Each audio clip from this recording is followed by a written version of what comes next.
Hello and welcome to my birth story video.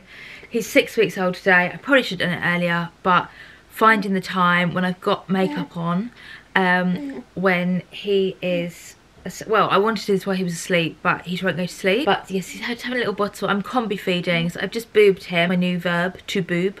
Boobed him. The verb to boob, boobing. And now he's got his little bottle, haven't you, darling? So I'm 5 ounces already. He's only 6 weeks old. 5 ounces every like 2.5 hours. He's just farted. Disgusting. Really smelly. But yes, so birth story. I've decided to do this on YouTube because A, I can't do it in a minute and a half for a reel. B, you don't want to sit through all the stories. C, I feel like this is like a save it for a sit on the sofa, get some snacks and a drink and like sit under a blanket and chill and watch it. And D, I'm up to D, baby brain is real. And D, because I know it can be quite triggering for people, or quite insensitive people who are still on the fertility journey. So I decided to put on here so that then people can like choose to click on it rather than unsolicited birth stories when they're scrolling through Instagram stories. My birth story is quite a positive one, so if you're worried, don't worry. Like, it's positive. It's all good, isn't it, baby? We had a good time. So probably first of all, I should say how I sort of prepared for birth. My sort of mentality was the plan is not to plan, because if I make a birth plan, if it doesn't go right and I've set my mind to it, is that going to throw me on the day? I did do a hypnobirthing course with Birth Story Hypnobirthing. I'll put their link down below if you want to have a look at what they do. I really benefited from it, and I will tell you pourquoi later on. I didn't have the spa jacuzzi birth that I wanted, but I did actually benefit from it. Nicola's amazing. So I did my hypnobirthing course. It was 4 sessions over Zoom with Sam, 2-hour sessions. Really included Sam as well. Did all the theory of hypnobirthing, a lot of practice. There was lots of like sort of tracks to listen to afterwards, like sort of whilst you're drifting off to sleep in the evening. Learn a lot about the hypnobirthing breathing. We'll come on to that later. We also did NCT as well, that covered a lot about birth, about sort of the best birthing positions. What is it? Is it UFO? Upright? No.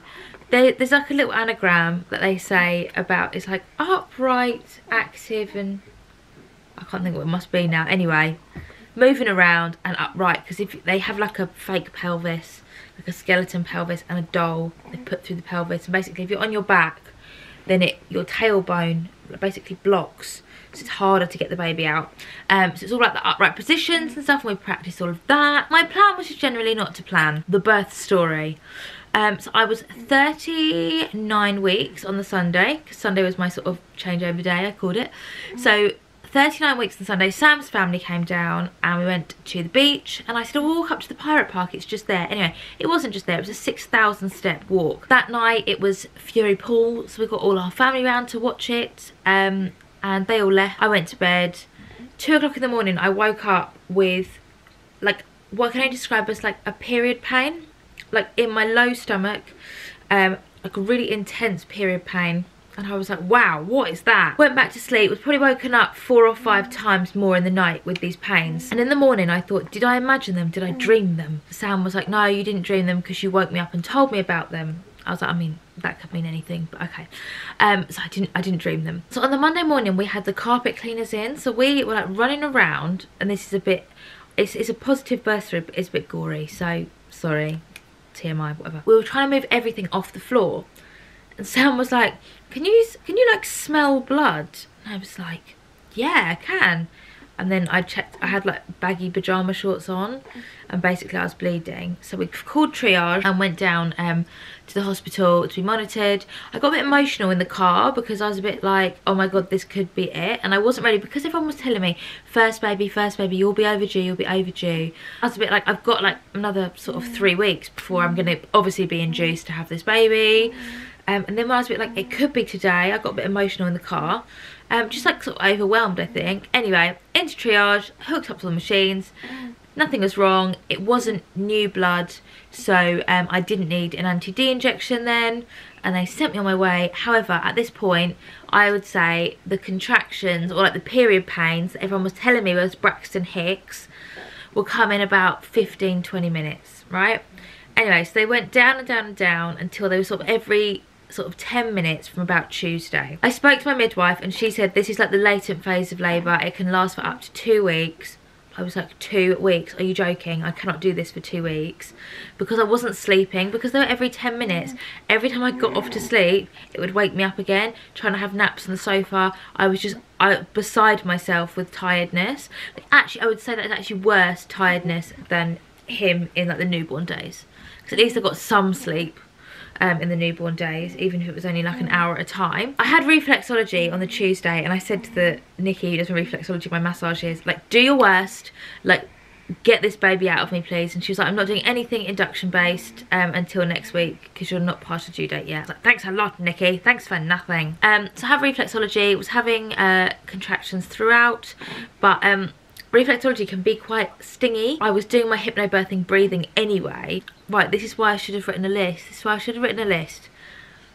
Going back, from that first pain, I'd been using my hypnobirthing breathing, which is a bond and breathe, which is a breathe in for, like, just a big deep breath in, and then a breathe out for 5, 4, 3, 2, 1. And you basically have to imagine it going down your body. So like 5, 4, 3, 2, right down to your toes for 1. Then hypnobirthing breathing, which is in for 4, hold for 4, out for 8, and you count it because the rationale is that it focuses your mind, because you're like 1, 2, obviously I can't breathe and do it, but like 1, 2, 3, 4, 1, 2, 3, 4, 1, 2, 3, 4, 5, 6, 7, 8, and it looks a little something like this.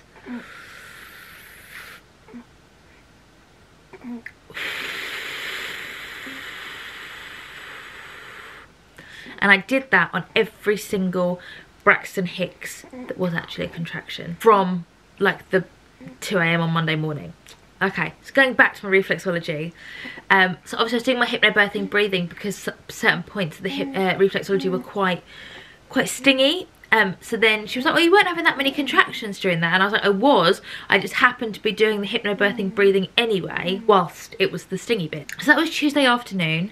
Tuesday night, contractions are still coming. By this point, I've got my friends to start French plaiting my hair every other day. I've got lots of friends that are hairdressers, so I was getting them all to French plait my hair just in case I went in the pool, because that was something that I did want to try, was going to the pool. But at Worthing there's only 2 pools, so I was like, I don't want to get my hopes up just in case it's not available. That was Tuesday afternoon, Tuesday evening. So then Wednesday morning, still in quite a lot of pain, but I had my my standing Wednesday pregnancy massage. So I said to her, like, oh, can you still come round, because at least it's like an hour and a half out of the way. By this point I was having a lot of baths, but the contractions were actually speeding up in the bath. So at this point I think my contractions out of the bath were sort of every 10 minutes. In the bath they were going to every 6 minutes. And they were getting stronger. I had like a little system on my phone. If I've still got it, I'll put like a little screenshot here. And it was basically, every time I had a contraction, it was, if it was 2 or 3 breaths long, it was a mini. If it was like 4 to 5 breaths, it was just a contraction. And if it was 6 to 7, it was a maxi. And I sent them to my mum and I said, like, this is what's happening at the moment. And she said, I hate to break it to you, but I don't think a maxi is a maxi. They're going to get a lot worse. So that was Wednesday. I had my massage, and normally Sam wouldn't be in the room, but I got him to work from his laptop in the room I was having the massage, because I was getting him to time my contractions, having this really like chilled massage. And I'm literally going, time, time, every time I had a contraction, so that Sam could write down the time. And then I'd be like, and it's over, thank you. But they were getting stronger and stronger. When my massage lady left, we normally book the following weeks in, and she went, I'm not going to be seeing you for a pregnancy massage next week. There's no way. There's no way. So we didn't book it in, and she was like, they're obviously getting a lot stronger, so just, you know, just keep going with the breathing. Wednesday night they'd got quite strong, so I called triage and we spoke to a lady who was obviously a lovely midwife, just doing her job. Obviously I was in a lot of pain by this point, but not presenting. I have quite a high pain threshold. And just like a little side story, when I was 14 I had my appendix out. The night before I had it out, the guy said to me, the doctor, not just a random guy, said to me, on a scale of 1 to 4, what is your pain? And I was like, 2. And he was like, okay, cool. Anyway, they opened me up the next day and my appendix had just burst. And he was like, how the hell well, you were 2 last night. I don't understand. I don't get how you're a 2 last night because your appendix is just burst. You have such a high pain threshold. Anyway, I kept telling this story all through my pregnancy, and Sam kept taking the piss and was like, oh yeah, because when Amy was awarded the certificate for the highest pain threshold ever at Worthing Hospital, you know, the day that Amy was hailed as the highest pain threshold. Anyway, he soon came to eat his words. He ate his words. Anyway, so they were getting a bit stronger, so we called triage. And I spoke to the delivery suite and I said, like, they're sort of every 4 to 5 minutes, they're really strong. And she was like, look, you should stay at home. It just, like, it's just the way it is. And I literally got off the phone. I was like, why does everyone hate me? Why does everyone hate me? Why does nobody, and I literally texted my own midwife and I was like, why does nobody believe me? And she was like, I do believe you, but it can take a while, I promise you. But she's like, but every time you have one of these contractions, I was like, thank you, they're not Braxton Hicks, because everyone I told was like, they're obviously Braxton Hicks. So every time you have one of these contractions, it's making your cervix shorter and softer, which is going to really help you during birth. Obviously at that point I wasn't really interested in hearing that. I was just like, I just want this baby out now. Anyway, that was Wednesday night. Obviously couldn't sleep because every 10 minutes I'd worked out that moving made them shorter and more bearable. So what I would do on my breathe in for 4, I'd do 4 steps. On my hold for 4, I'd stand still, and then on my breathe out for 8, I'd do 8 steps. Every time one came, I had to preempt it, because if I missed the start of it, then I couldn't get up once it had started, and then it was even worse because I was laying down or sitting down. Like, my toes were curling, my feet, I was like, my feet were going, and it was just, yeah. So I wasn't really sleeping. I went downstairs to get something to eat because I was starving. When we spoke to the midwife on the phone, I said to her, I think my mucus plug's gone, because I had quite a lot of, like, discharge. Like, sorry again, TMI, but it happens when you're pregnant. I had quite a lot of and I said, I think my mucus plug's gone. And to anyone that is pregnant or is going to be pregnant in the future, I will say the one thing I can take away from this is obviously trust your own instincts, but you're obviously on your first baby, you're really second guessing yourself because you've never been through any of this before. You're like, you know, is that my mucus plug? Is that my waters? But I promise you, when these things happen, you go, oh okay, that's it. So on the Wednesday night into Thursday morning, I was hungry, so I went downstairs to get something to eat, and I went to the toilet and I was like, oh, that's my mucus plug, and it came out in like 3 things. So every time I went to the toilet there was like another thing there. So there was one that was just like real like phlegmy. Sorry, this is such TMI, but I'm just trying to help. So the first one was like really phlegmy, but it was like a big ball of phlegm. The second one was like an old period blood clot. It's disgusting, it really is. How people have second children, because obviously I had to show Sam all of these things. Hopefully he'll fancy me again. And the third bit was phlegm again. So those were my mucus plugs, and also taking pictures of them all to send to my midwife. Me and my midwife Emily, we've always been friends. We used to go out drinking and stuff, and we used to go on holiday together, and we used to do musicals together. And now I just send her pictures of, well, I did. So actually now I send her pictures of my child's nappy, but I did just send her pictures of the contents of my pants, didn't I? Not very nice for Emily, not very nice for Auntie Emily. Anyway, Thursday morning, still nothing's happening. So I got in the bath at 6:45 in the morning. So just to remind you, from like 1 o'clock, 2 o'clock in the morning on Monday till now, we're 6:45 Thursday morning. Every between 15 and 6 minutes, I'm having these contractions, right? Nobody believes me. Everyone thinks I'm lying or overreacting. So 6:45 in the morning, I get in the bath because I just don't know what to do with myself. I literally have no idea what to do with myself. I'm like, right, I just need to get in the bath. I need to get in the bath. Get in the bath, and my contractions go to every 2 minutes. And I was voice noting my friends, and I love listening back to these voice notes because I'm voice noting my friends. I'm like, yeah, so basically at the moment, this is what's happening. 1 second, I've just got to go. Yep. Then I have a contraction, be like, right, I'm back, so I just had a contraction. And everyone's like, I love how you're stopping voice noting to have a contraction. So I got out the bath because I'd text Emily when I was in the bath saying, morning, hope you like the picture of my mucus plug. I'm now in the bath and my contractions have gone to every 2 to 3 minutes. But when I'm out the bath, they're still every 6. Which ones do I go on? And she's like, out the bath, because that's when you're going to be going to hospital. I'm like, for God's sake. So then I was like, right, I can't have a bath anymore because I'm actually just causing myself more unnecessary pain because obviously I'm having more contractions. I can't have a bath, I can't go anywhere, I can't, because I couldn't drive. This is the thing, I couldn't drive because obviously when I was having these contractions, my feet were going, I was like wincing, like I was having to close my eyes and do the breathing, which obviously when you're on the A27, it's not ideal. So I couldn't drive, couldn't go anywhere. So I was really fed up by this point. I did have a little cry and I just said to Sam, like, I just don't know what to do with myself. Like, I can't sit down because if I miss the chance to stand up, to move for these contractions, then it's even more painful. 10 o'clock in the morning, I went to the toilet and there was quite a lot of like fluid. Or what it was fluid, but I think it might have just been like quite watery discharge now, in hindsight. So I thought my waters had gone. So I called triage, and a lovely lady called Cynthia. I was chatting to her, and she was like, okay, let me like speak to them and I'll call you back. So we didn't hear from her for a little while, and still having the contractions, still a lot of fluid coming out. So I thought I had like a slow trickle, maybe my hindwaters, is that what it's called? So I said to Sam, like, can we go for a walk? Because that's what started all of this, was a walk. So maybe a walk will get things going. So we decided to go to the lake at Arundel. And then I suddenly went, actually, if we go to the lake at Arundel and we get halfway around it and then I can't walk anymore, what are we going to do? So we decided against that. So we decided to go and walk around the local garden centre. But I wanted a McDonald's. So we drove to our local McDonald's, which is at the Crossbush one.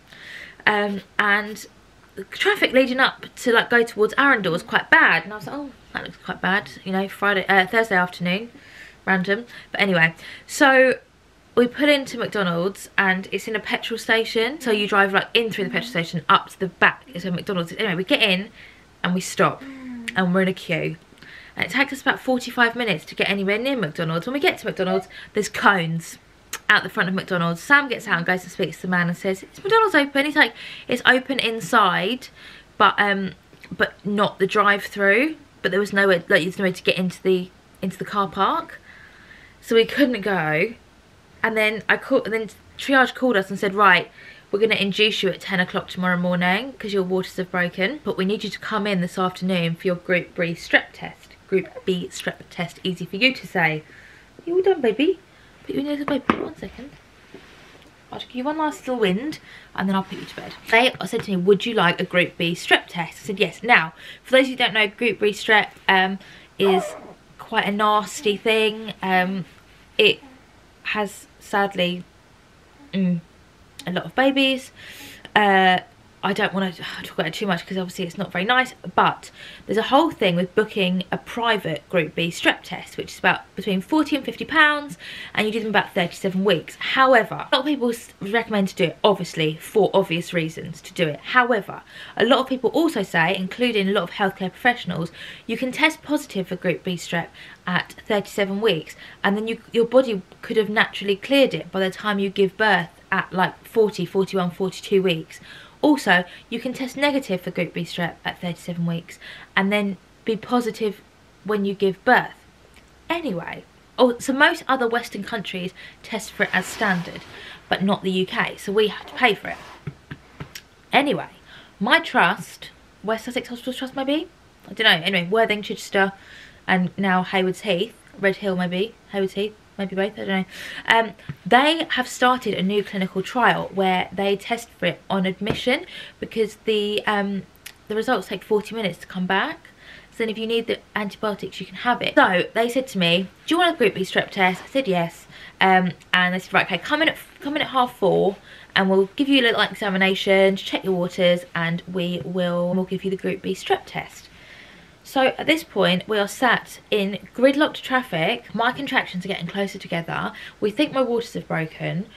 I called my mum and she was like, what are you doing? And I was like, we didn't know it was going to be gridlocked. She's like, oh my God, you're going to give birth in the McDonald's car park. Oh my God. I was like, well, I could get free McDonald's forever. That would work out, wouldn't it? So luckily we got out. We survived, marked ourselves safe from the McDonald's car park, went straight to Worthing Hospital. Well, actually, no, I came home first, had a shower and a full body shave. I'd also had a shower and a full body shave on the Monday, so I was like, oh my God, this is so annoying if it doesn't get to the point where I can full body shave again, because, you know, it's very important when you're going in to have a baby, apparently. Although all the midwives were like, and we really don't care. And I was like, well, I care. Anyway, so I went home, had a quick full body shave, went into hospital, you are farty today. And smelly. But it's not a poo because you've just done one. He's just very, to be fair, I did put 5 mils of gripe water into his bottles. That's probably why. I'm back. I'm solo. Got there. Again, I got a bit overwhelmed. Had a little bit of a cry.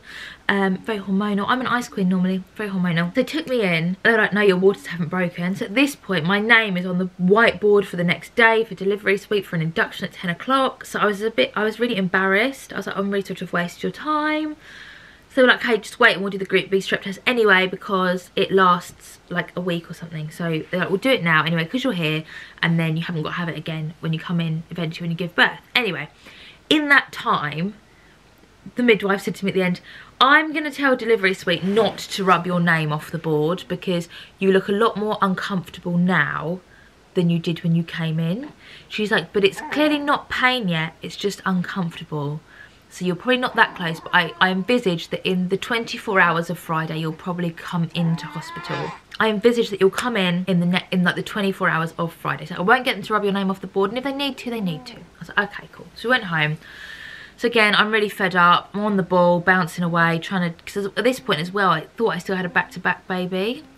So I was trying to churn the baby. My best friend Christy came round to plait my hair again, and I kept saying to her, just come tomorrow, just come tomorrow. She's like, no, I'll come tonight, because she'd been at the dance festival. And she was like, I'll come tonight because, you know, tomorrow we're busy, so I'll come tonight. Luckily she did. So she left at like 9:45. At like, I think about 10, half 10, I went for a wee. And the only way I can describe this is like, it was like a boing. It wasn't a gush, but I sat down on the toilet and I felt like something like catapult and then a bit of water come out, and I was like, that is my waters, that is my waters. So again, like I say, you're second guessing yourself with everything, but when these things happen, I promise you're like, yes, that is it, that is it. So to Sam, right, that's my waters gone. At this point I was wearing like a big t-shirt from, like a big Bugs Bunny t-shirt from Primark, right? And it was like 4 degrees outside. So I said to Sam, right, can you call triage and speak to them? I'm gonna try and go upstairs and get changed. He called them and said like, hi, my girlfriend's waters have broken. Her contractions are sort of every 4 to 5 minutes. By this point, so I had, and this is how quick it all happened. And this is why that 4 days of contractions, shortening and softening my cervix obviously did the job. Because I went from being able to talk to Sam, well, obviously I wasn't talking through my contractions, but that's because I was doing my counting. We live in like a 3-story townhouse type thing. So I walked up the first set of stairs, and we have a bathroom on our middle floor. So I walked up and I went to go up the second set of stairs, and I just knelt on the stairs and put my head on my arm, and Sam came up because the midwives wanted to talk to me and I couldn't talk to them, and he was like, yeah, no, I think she needs to come in. And they were like, no. And obviously this isn't like, I'm not blaming them at all. Not, oh, okay, Windy, I'll just cuddle you, baby. I love to cuddle you. We love to cuddle, don't we? All night. So I'm not blaming them at all. Obviously they had written down on their system that at 4 o'clock that afternoon or 5 o'clock that afternoon my waters hadn't broken and I wasn't dilated like at all. On their system they had that I wasn't really progressed at all in labour. So they said to Sam, you know, no, she's not ready to come in yet. They just cut me off there. I've talked for too long. Oh, little baby. Mummy's little boy. You mummy's little boy. Hey, mummy's little boy. So they had written down that I wasn't ready to come in. Anyway, so give her 2 paracetamol and call us back in an hour. So, and they kept saying to Sam, like, you'll know when she needs to come in, like she'll change, she won't want to talk to you, she'll look at you like she wants to kill you. And he was like, that's what she's doing. And they were like, no. My mum came over, Sam gave me the 2 paracetamol. Now, luckily I was near the bathroom. So the previous week, I'd had really bad reflux, like right up here. And I hadn't taken all my iron tablets. So I took like 3 in one go with a pint of orange juice, and I was like, I think I'm going to be sick, So I sat on my birth ball in front of the toilet for 20 minutes, was like, I've never been sick with reflux, it's fine.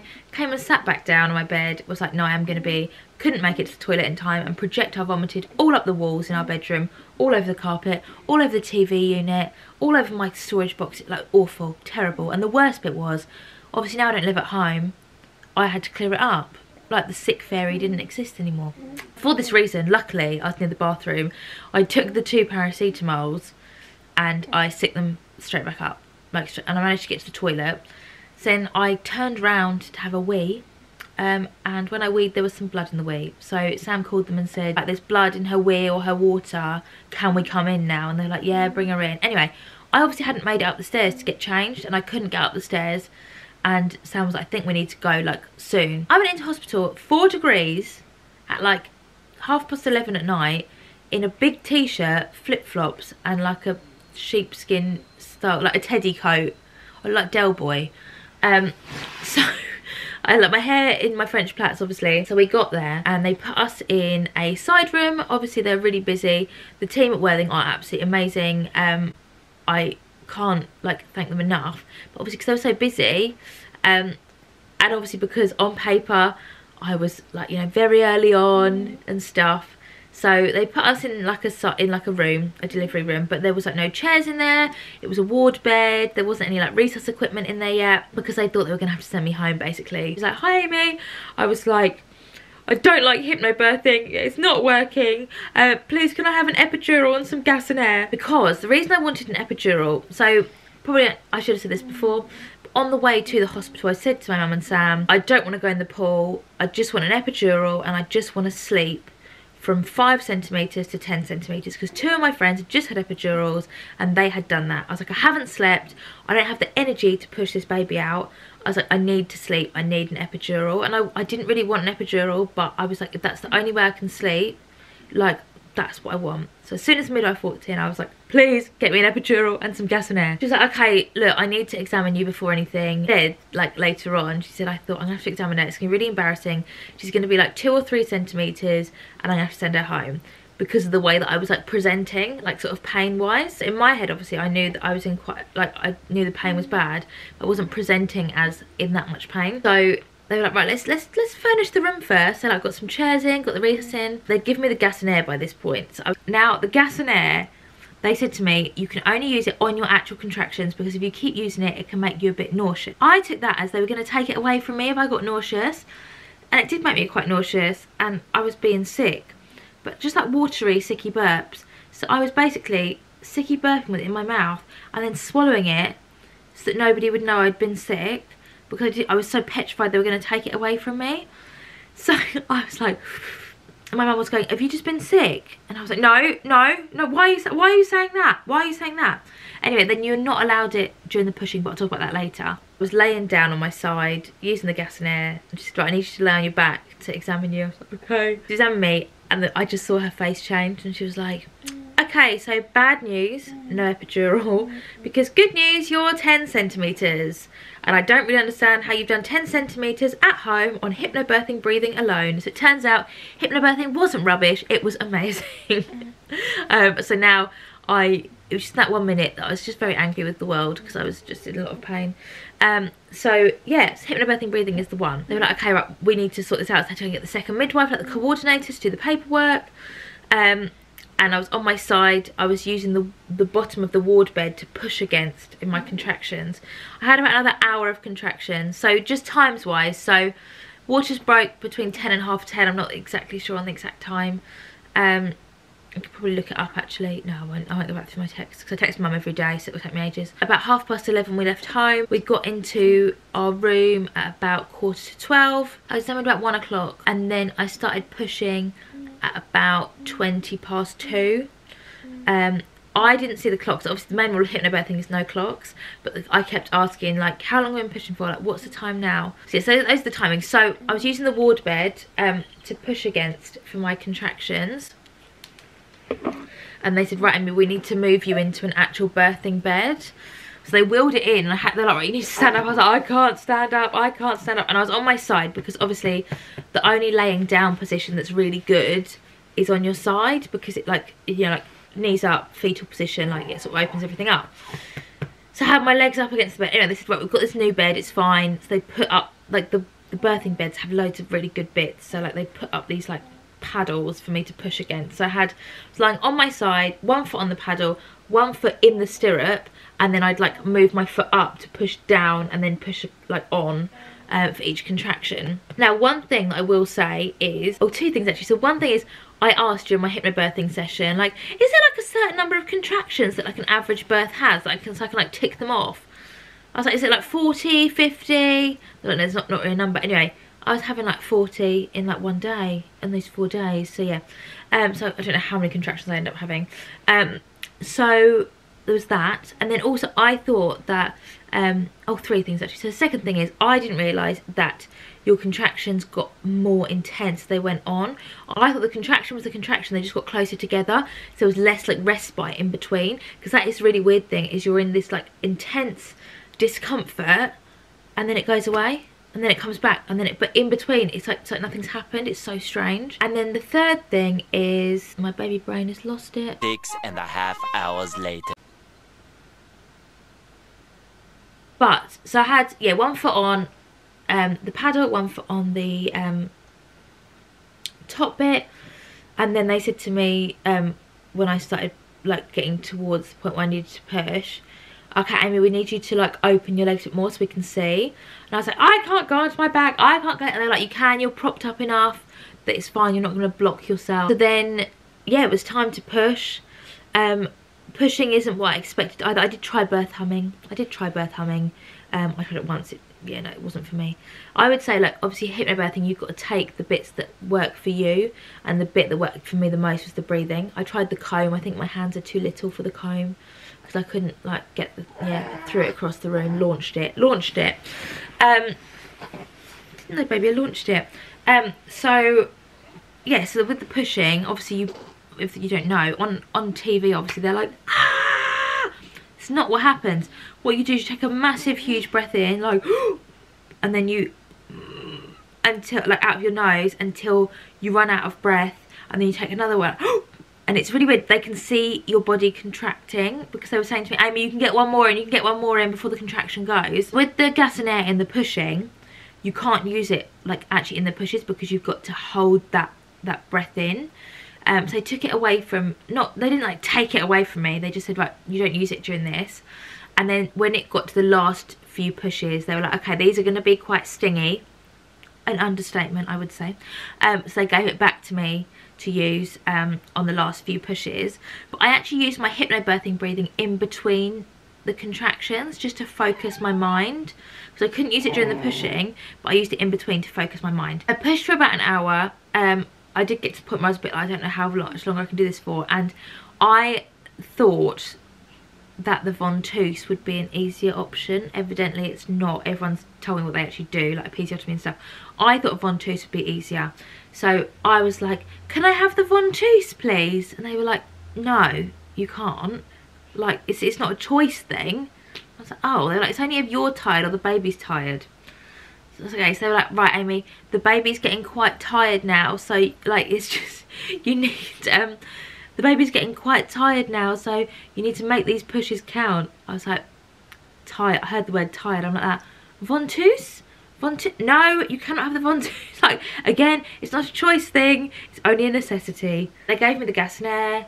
They said to me, right, okay, Amy, I can see the head now. And so I was laying down, my eyes closed, and that's the one thing I wish, but I probably won't do it even if, like, on my next baby, even though I know this because you're so in the moment.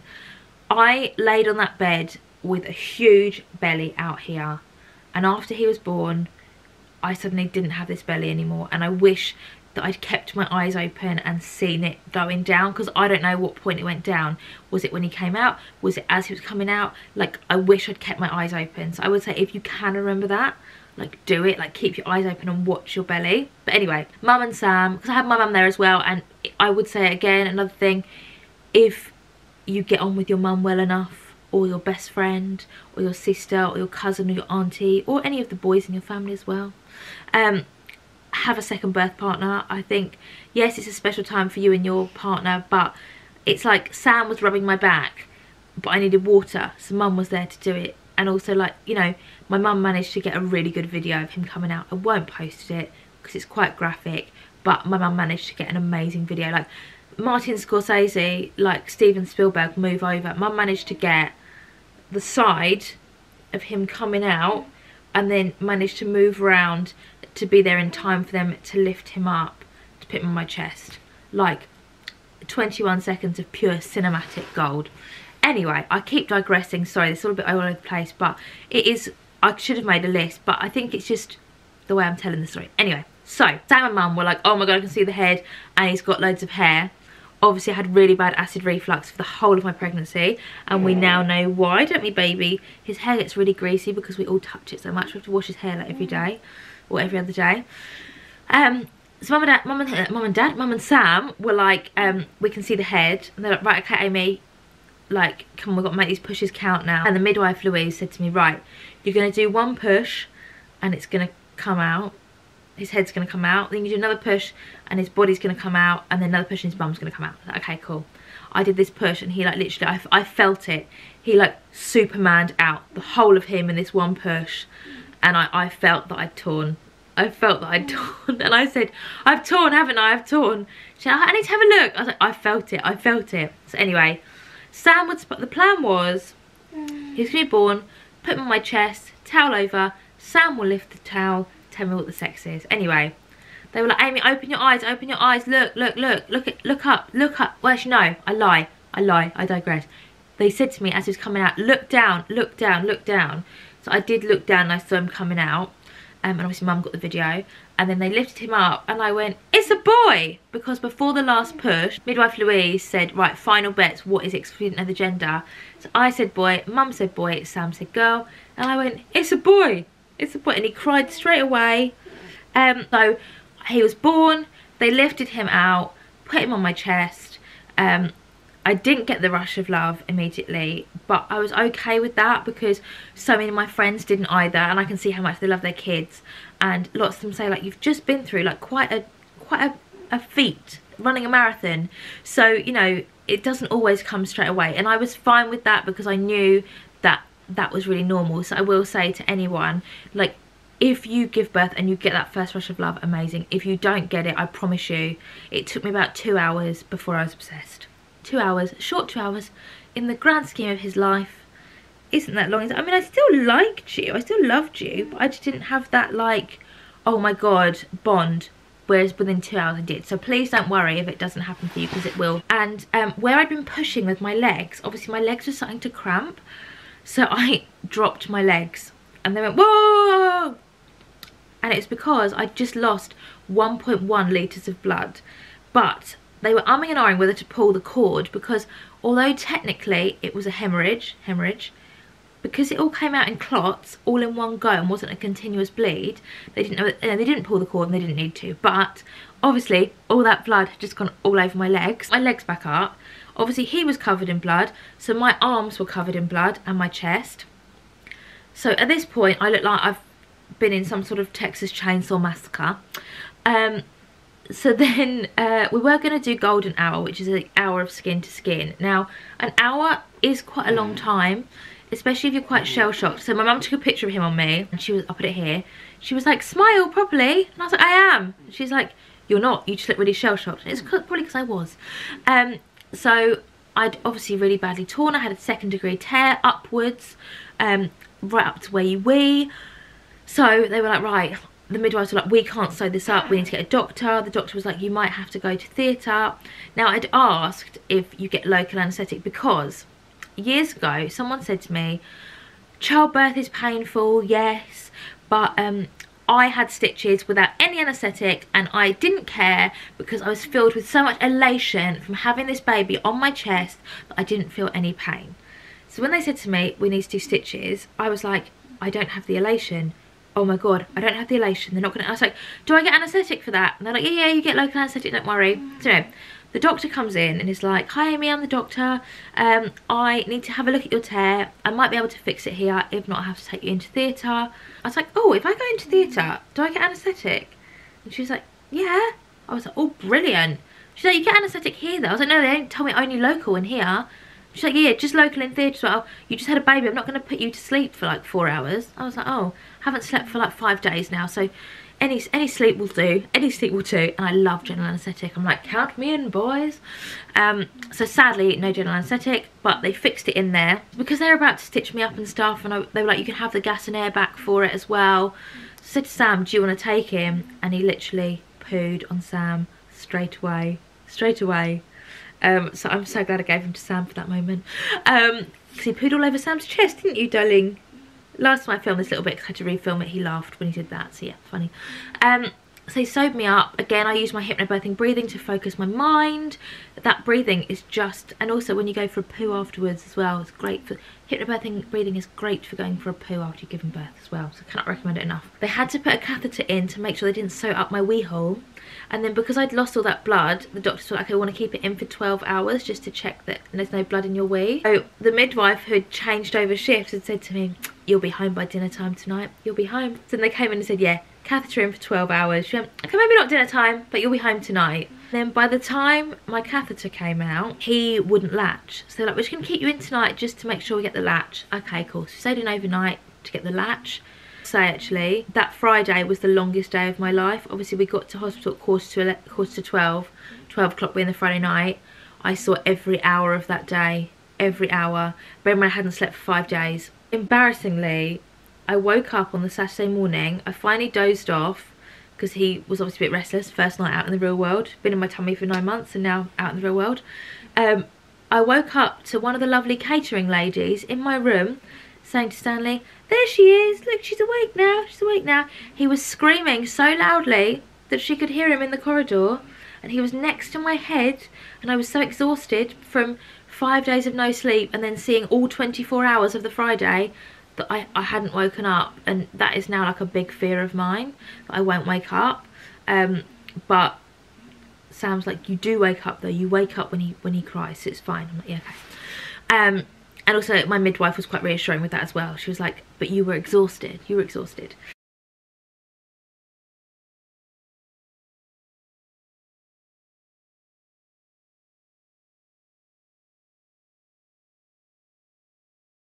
Josephina was like one of our nurses, and the first night we sort of didn't get each other's banter, like, but then once we'd sort of got each other's banter, we just became firm friends. We still talk now all the time. She's brought her daughters round to see him, like, she's just amazing. But she came in to check on him one night, and I was doing work, I was doing P&O work on my phone at like 3 o'clock in the morning.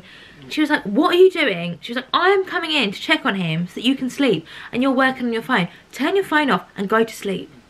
I was like, okay, I'm really sorry. But that concludes my birth story. It's going to cut me off, so I'm going to cut myself off and I'm going to come back. I filmed for nearly an hour, so hopefully I can cut this down to maybe like 40 minutes. But it was a long journey, it was a long journey. I hope you've enjoyed this video. Don't forget to subscribe, because we're going to be sharing lots of Stanley on here. I haven't really done much vlogging because we haven't really left the house. But when we start like going places, like we're going on holiday in a few weeks, so I'll vlog our holiday, and just like little fun things that we do together, won't we, Dom? We go to the farm. Just because I think it's a great sort of home video, and I know that lots of people support us and stuff, and on my Instagram everyone loves Stanley, so it's like just nice for you to come along with us. I will do a big Q&A maybe next Sunday, so maybe if now I'm back into it, so if you maybe put any questions you've got below, and I'll do a question box on my Instagram as well. But thank you so much for watching, and I'll see you in the next video.